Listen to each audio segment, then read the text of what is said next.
प्रेम म्हणजे रोज I love you म्हणणं नाही. प्रेम म्हणजे समोरचा काही न बोलताही त्याच्या मनातलं समजणं. अनिकेत आणि मीरा दोघांची पहिली भेट एका छोट्याशा पुस्तकाच्या दुकानात झाली. मीराच्या हातात एक पुस्तक होतं आणि अनिकेतलाही तेच पुस्तक हवं होतं. दोघांचे हात एकाच वेळी त्या पुस्तकांवर गेले. दोघं थोडेसे हसले. मीरा म्हणाली, तुम्ही घ्या. अनिकेत म्हणाला, नाही, तुम्ही घ्या. तुम्ही आधी पाहिलंत. त्या छोट्याशा क्षणातून एक छोटी ओळख झाली. नंतर योगायोगाने ते परत भेटले. कधी कॅफेमध्ये, कधी बस स्टॉपवर, कधी पावसात. जणू नशीबच त्यांना पुन्हा पुन्हा भेटवत होतं. हळूहळू ओळख मैत्रीत झाली आणि मैत्री प्रेमात. मीरा खूप बोलकी, अनिकेत शांत. ती तासनतास बोलायची आणि तो फक्त ऐकत बसायचा. एक दिवस मीरा हसत म्हणाली, तू इतका शांत का असतोस? अनिकेत हसला, कारण तू बोलतीस तेव्हा मला जगात दुसरं काहीच ऐकायचं नसतं. त्या एका वाक्यात मीरा पहिल्यांदा शांत झाली आणि तिला समजलं, हे काहीतरी वेगळं आहे. दोघांनीही एकत्र खूप स्वप्न पाहिली.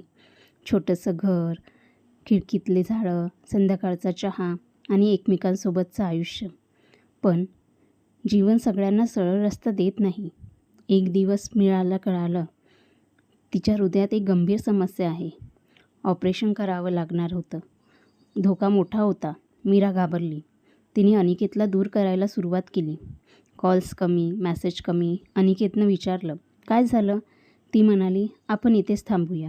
अनिकेत शांत झाला, कारण मीराच्या डोळ्यात पाणी आणून म्हणाली, कारण मी तुला माझ्यामुळं तुटताना पाहू शकत नाही. त्या दिवशी पहिल्यांदा अनिकेत रडला.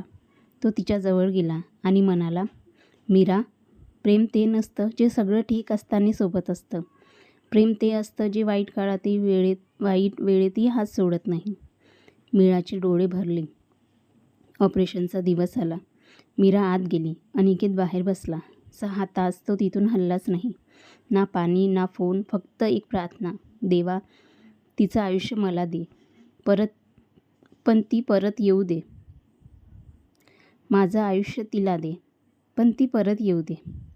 काही तासांनी डॉक्टर बाहेर आले. अनिकेत धावत गेला. डॉक्टर हलके हसले, ती सेफ आहे. त्या क्षणी अनिकेतच्या डोळ्यातून अश्रू आले. पण ते दुःखाचे नव्हते. ते खरं प्रेम वाचल्याचे होते. काही दिवसांनी मीरा शुद्धीवर आली. तिने डोळे उघडले आणि पहिल्यांदा पाहिलं अनिकेत. तो तिथेच बसला होता. डोळ्यात झोप नव्हती. चेहऱ्यावर थकवा होता. नजरेत फक्त प्रेम होतं. मीरा हळूच म्हणाली, तू अजूनही इथेच आहेस? अनिकेत हसला, मी कुठे जाणार होतो? त्याच दिवशी मीराला समजलं, खरं प्रेम हे फुलं देण्यात नसतं.